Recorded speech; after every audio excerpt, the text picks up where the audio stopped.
निश्चितं ब्रूहि तन्मे शिष्यस्तेऽहं शाधि मां त्वां प्रपन्नम् न हि प्रपश्यामि महापनुद्या यच्छोकमुच्छोषणमिन्द्रियाणाम् अवाप्य भूमावसपद्मवृद्धम् राज्यं सुराणामपि चाधिपत्यम्।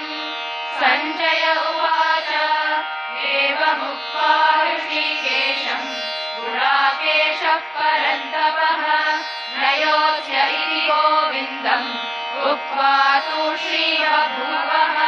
तमुवाच ऋषिकेशः प्रहसन्निव भारत सेनयोरुभयोर्मध्ये विषीदन्तमिदं वचः।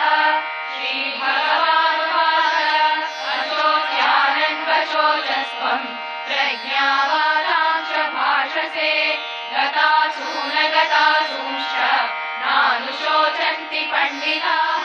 न त्वेवाहं जातुनासं न त्वं नेमे जनाधिपाः न चैव न भविष्यामः सर्वे वयमतः परम्। देहिनोऽस्मिन् यथा देहे कौमारं यौवनं जरा तथा देहान्तरप्राप्तिः धीरस्तत्र न मुह्यति।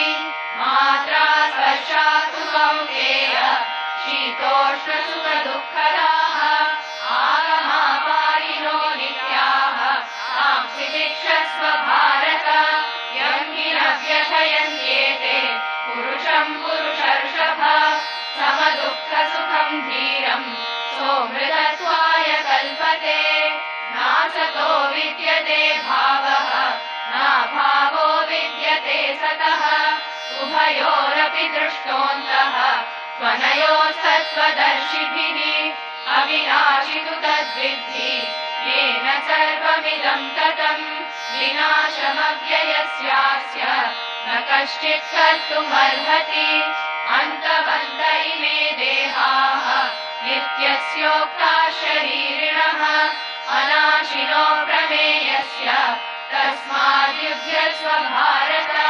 य एनं वेत्ति हन्तारम् यश्चैनं मन्यते हतम् उभौ तौ न विजानीतः नायं हन्ति न हन्यते।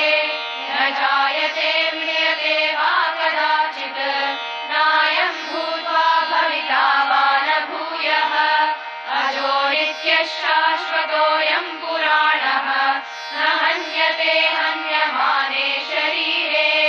वेदाविनाशिनं नित्यं य एनमजमव्ययम् कथं स पुरुषः पार्थ कं घातयति हन्तिकम्।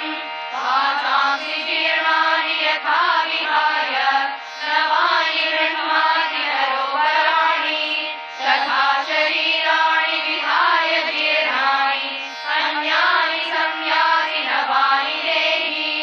नैनं छिन्दन्ति शस्त्राणि नैनं दहति पावकः न चैनं क्लेदयन्त्यापः न शोषयति मारुतः। अच्छेद्योऽयमदाभ्योऽयम् अभेद्यो शोष एव च नित्यः सर्वगतस्थाणुः अचलोऽयं सनातनः। अव्यक्तोऽयमचिन्त्योऽयम् अविकार्योऽयमुच्यते। तस्मादेवं विदित्वैनं नानुशोचितुमर्हसि। अथ चैनं नित्यजातं नित्यं वा मन्यसे मृतम् तथापि त्वं महाबाहो नैवं शोचितुमर्हसि। कृष्णं वंदे जगद्गुरुम्। आज मुझे बहुत खुशी है। हजारों बच्चों और भक्तों ने मिलकर संपूर्ण भगवत गीता का पारायण किया। भगवान श्री कृष्ण सबको आशीर्वाद दे। भगवत गीता हमें अच्छा जीवन जीना सिखाती है। अच्छे विचार रखना, सबकी सेवा करना, साहस से जीना और मन को शांत रखना सिखाती है। ये शिक्षा किसी एक धर्म या देश के लिए नहीं है। ये पूरे विश्व और पूरी मानवता के लिए है। वसुधैव कुटुंबकम का मतलब पूरा विश्व को एक परिवार जैसा देखना है।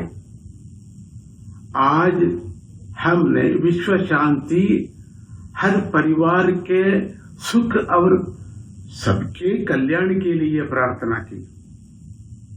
अमेरिका ने हमें अपना घर दिया, इसलिए हम कृतज्ञता है। अमेरिका सुखी रहे, भारत सुखी रहे, पूरा विश्व शांति और प्रेम से रहे।